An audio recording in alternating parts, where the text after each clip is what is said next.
Kanwil Kementerian Hukum Wan Hak Asasi Manusia Kalimantan Selatan terus mensosialisasikan pada pelajar, mahasiswa serta instansi terkait penyederhanaan proses legalisasi dokumen publik asing menggunakan layanan apostil untuk mempermudah warga yang ingin keluar negeri dengan menghadirkan Disduk Capil Kalimantan Selatan di Rumah Mahakam Hotel Arya Barito Banjarmasin jelang tengah hari Kamis 2 Februari 2023. Kanwil Kementerian Hukum Wan Hak Asasi Manusia Kalimantan Selatan terus mensosialisasikan penyederhanaan proses legalisasi dokumen publik asing dengan menggunakan layanan aposti. Layanan untuk mempermudah warga yang ingin keluar negeri ini kembali disosialisasikan pada pelajar, mahasiswa, serta instansi terkait dengan menghadirkan Disduk Capil Kalimantan Selatan di Rumah Mahakam Hotel Arya Barito Banjarmasin jelang tengah hari Kamis 2 Februari 2023. Tangan oleh pihak berwenang pada lembar fotokopi, jadi dokumen kependudukan. Kepala Divisi Pelayanan Hukum Wanham Kanwil Kemenkumham Kalimantan Selatan Ngatira Takuni Primatipi di sela-sela kegiatan memedahkan sebelumnya pelayanan keluar negeri ini melalui beberapa tahapan.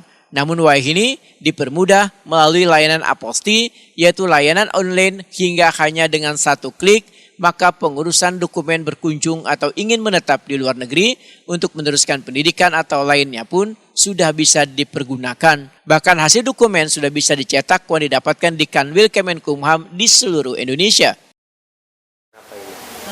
Ini diseminasi aposti. Aposti itu semacam legalisasi dokumen-dokumen yang akan dibawa ke luar negeri.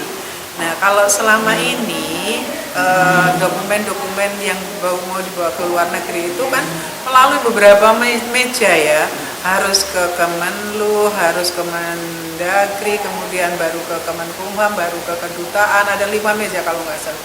Sekarang cukup melalui sistem aposti ini, sekali klik sudah bisa masuk, data-data dimasukkan, kemudian tinggal cetak sertifikat. Itu lebih mudah, biaya sangat murah, hanya 150.000 per dokumen.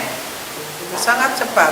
Ini bagi teman-teman yang mau keluar negeri, misalnya mahasiswa, mau magang di sana, mau kuliah di sana, kemudian mau tinggal di sana, mungkin ikut suami, ikut suami istri, kemudian mau bisnis juga seperti itu. Sekarang sangat mudah.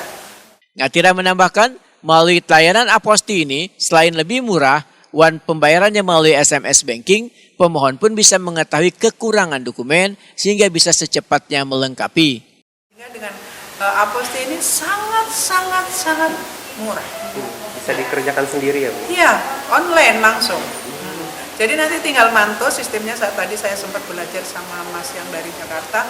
Jadi setelah kita masuk nanti tinggal mantau memenuhi syarat nggak. Ketika belum memenuhi syarat, kekurangannya apa. Nah, disitulah nanti tinggal melengkapi seperti itu. Bayarnya juga mudah, pakai SMS banking bisa. Berapa hari biasanya itu bisa? Di jadwal di aturannya sih 3 hari, tapi sepertinya bisa lebih cepat. Oke. Ya, di aturannya 3 hari.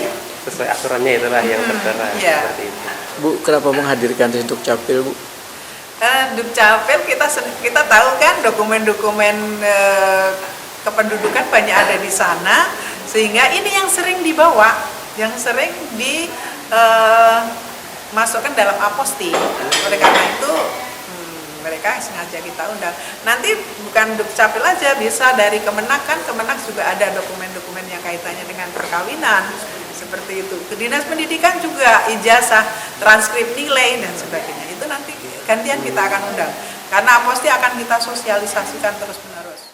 Layanan aposti mulai diluncurkan pada bulan Juni 2022 lalu, bertujuan memudahkan warga untuk bisa memenuhi persyaratan legalisasi 66 jenis dokumen publik yang menjadi standar dalam pengajuan visa, pendaftaran pernikahan maupun persyaratan pendidikan, pelatihan di luar negeri, kayak ijazah, transkrip nilai, serta dokumen publik lainnya.